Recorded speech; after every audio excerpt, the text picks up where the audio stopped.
It's the most wonderful time of the year. But before there were Christmas trees or lights or even presents under the tree, there was a promise. A promise that one day someone special would come. Someone who would fix what was broken, bring peace where there was pain. He would light up the darkest parts of the world forever. Today's story comes from a real book, the Bible. We'll be reading from Isaiah chapter 9, verses 6 through 7. Isaiah was a prophet, someone God used to share his messages with his people.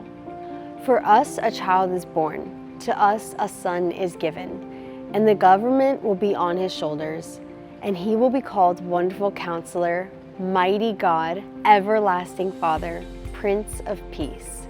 Of the greatness of his government and peace there will be no end. Isaiah was a leader who listened to God. Back then, God spoke to special leaders called prophets. Their job was to share God's messages with everyone else. He shared the message I just read during a really dark time. People were scared. They had made mistakes. They were waiting for someone to rescue them. And then God spoke through Isaiah and said, "A child is coming, not just any child, the Son of God. That baby would be called Mighty God, Prince of Peace. It says he'll be everlasting," which is just a fancy word for lasting forever. Think about that. God himself coming to earth as a baby. But the people who got to hear this message of hope never got to meet this baby.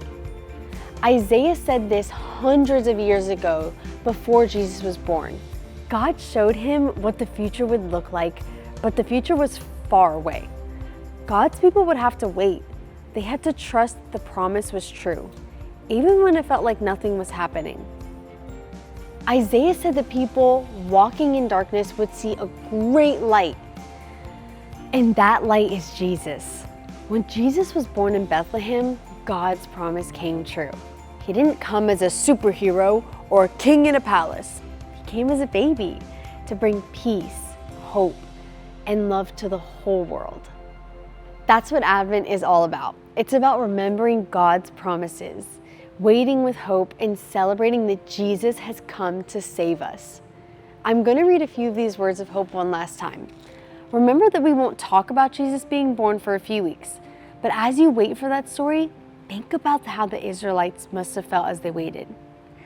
For us a child is born, to us a son is given, and the government will be on his shoulders, and he will be called Wonderful Counselor, Mighty God, Everlasting Father, Prince of Peace. Of the greatness of his government and peace there will be no end.